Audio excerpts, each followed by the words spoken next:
L'incontro di questa sera è un incontro tecnico e è un incontro valido perché Confagricoltura ha fatto molto bene a voler creare questi due opuscoli sui ciglionamenti, sui terrazzamenti, perché sono due opuscoli molto validi che possono orientare l'azienda agricola e indirizzarla non solo negli aspetti tecnici ma anche diciamo dal punto di vista legislativo, perché è importante anche la veste diciamo legislativa quando si fanno certe opere nel territorio. Quindi un plauso a Confagricoltura che ha voluto con questi due opuscoli creare proprio un anello di congiunzione tra quelle che sono state le esigenze del passato, ma soprattutto il modo di lavorare delle aziende agricole del passato e l'attuale modo di lavorare delle aziende agricole attuali che stanno mantenendo quello che i predecessori hanno portato nel territorio e stanno cercando di rivalutarlo. Come Banca Prealpi San Biagio non potevamo chiaramente non contribuire a questo tipo di lavoro perché è determinante per quello che è il mantenimento del nostro territorio ma soprattutto della nostra zona.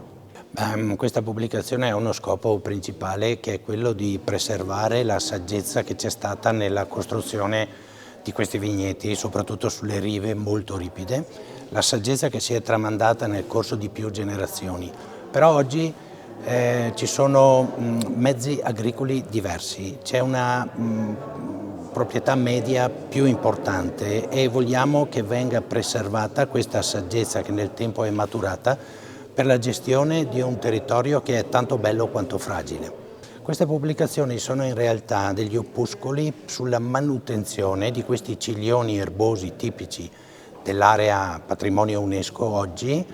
e questa manutenzione deve essere fatta secondo dei criteri molto precisi. Ecco, se si perde la saggezza accumulata nel tempo, cosa che non sta avvenendo, ma noi abbiamo voluto fare un testo che raccolga con quale modalità si possono mantenere inalterate le stabilità di queste bancole, di questi ciglioni tanto importanti per noi. Allora, diciamo che a Farra di Soligo, come amministrazione lo diciamo sempre, ci troviamo nella core UNESCO, no? Proprio per le caratteristiche delle nostre colline che qui raggiungono veramente le pendenze più impervie, quindi assolutamente sì. Oltretutto l'amministrazione comunale di Farra ha cercato di stare sempre attenta anche alla formazione, no? in questi anni, e anche questo progetto portato avanti da Confagricoltura rientra proprio su questa linea anche amministrativa che abbiamo, quindi ben venga la presentazione di questo volume così anche pratico, no? Questa è la cosa anche bella di questa pubblicazione che è stata creata, perché vuole essere proprio al fianco dei viticoltori con regole e norme che non sono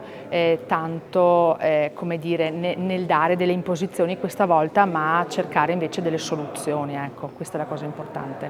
Sicuramente questa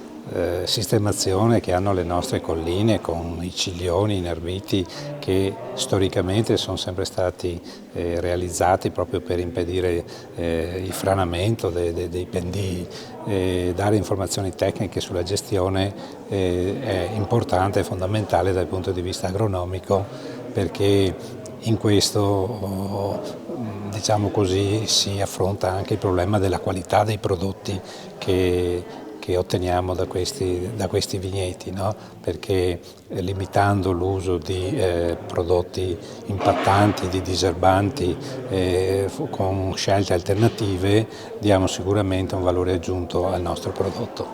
E quindi l'agronomo in questo contesto diventa strategico, diventa fondamentale per dare un supporto alle aziende.